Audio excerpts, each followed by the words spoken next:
வணக்கம். தமிழ் ஃபுட் கார்னரில் கத்திரிக்காயோட குடமிளகாய் சேர்த்து ஒரு பொரியல் பண்ண போகிறோம். தனியாக ஒரு பவுடர் வறுத்து பவுடர் பண்ணி இதில் சேர்த்துருக்கோம். அதனால் இதனுடைய சுவை ரொம்ப ரொம்ப நல்லாயிருக்கும். இப்போ இதை எப்படி பண்ணுறதுன்னு பார்க்கலாம். இது வரைக்கும் நம்ம சேனலை சப்ஸ்கிரைப் பண்ணாதவங்க சப்ஸ்கிரைப் பண்ணிவிட்டு பக்கத்தில் உள்ள பெல் பட்டனையும் கிளிக் பண்ணிக்கோங்க. இந்த பொரியலுக்கு ஒரு பவுடர் ரெடி பண்ணணும். அதுக்கு ஒரு கடாய் போட்டு சூடு பண்ணியிருக்கேன். அதில் 2 காஞ்ச மிளகாய், 1 டீஸ்பூன் மிளகு, 1/2 டீஸ்பூன் சீரகம், 1 டேபிள் ஸ்பூன் கொத்தமல்லி விதை எல்லாத்தையும் நல்லா சூடு ஏற வரையும் வறுத்துக்கலாம். எல்லாமே நல்லா சூடு ஏறி வறுபட்டுருச்சு. இது கூட 1 டீஸ்பூன் எள்ளு சேர்த்துக்கலாம். எள்ளு வேகமாக வறுபட்டுரும், அதனால் கடைசியில் சேர்த்துக்கணும். அது கூட கொஞ்சமாக கருவேப்பிலை இலைகள் வந்து காஞ்ச கருவேப்பிலை இலைகள் தான். இதையும் சேர்த்து வறுத்துக்கலாம். எல்லாமே நல்லா வறுபட்டுருச்சு. இதை எடுத்து ஆற வச்சிடலாம். வறுத்ததெல்லாம் நல்லா ஆறிடுச்சு. மிக்ஸி ஜாரில் சேர்த்து நைஸ் பவுடராக அரைக்காமல் குறப்பான பவுடராக அரைச்சிக்கலாம். கடாயில் 3 டீஸ்பூன் எண்ணெய் விட்டு சூடாயிடுச்சு.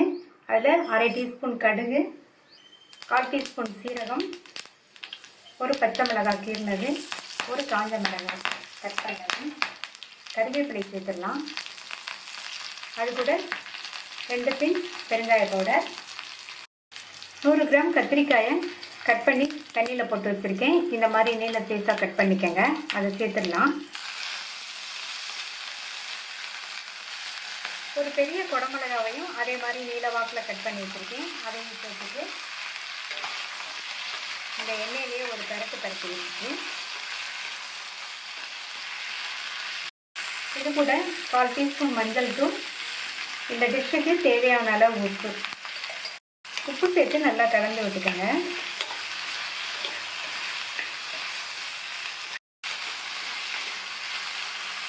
ரெண்டு டேபிள் ஸ்பூன் போல் தண்ணி சேர்த்துடலாம். மூடி போட்டு இந்த காய் வந்து நல்லா சாஃப்டாக வர வரை வேகட்டும். இந்த குடமிளகாவும் கத்திரிக்காயும் நல்லா சாஃப்டாக வேகணும். ஸ்டவ்வை வந்து மீடியம் ஃப்ளேமில் வச்சுக்கோங்க. காய் வெந்துட்டு இருக்கும்போது இடையில அப்பப்போ திறந்து பார்த்து கிண்டி விட்டுக்கணும். கத்திரிக்காயும் குடமிளகாவுமே ரெண்டுமே சாஃப்டாக வெந்துருச்சு.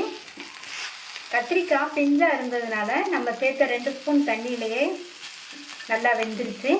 சப்போஸ் காய் வந்து முத்தலாக இருந்துச்சுன்னா நீங்கள் வந்து கூட 1 ஸ்பூன், மொத்தம் 3 ஸ்பூன் போல் தண்ணி சேர்த்துக்கோங்க.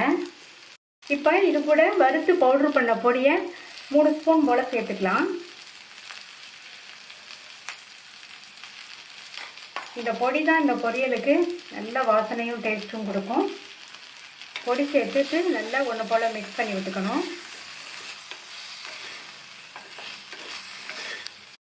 இது கூட 2 டேபிள் ஸ்பூன் தேங்காய் துருவல் சேர்த்துடலாம். தேங்காய் துருவல் நீங்கள் விருப்பப்பட்டால் சேர்த்துக்கங்க, இல்லைன்னே தேங்காய் துருவல் சேர்க்காமையே நல்லாயிருக்கும். கடைசியாக கொஞ்சமாக கொத்தமல்லி தலையும் தூவிடலாம். நல்லா ஒரு தடவை மிக்ஸ் பண்ணி விட்டுடலாம்.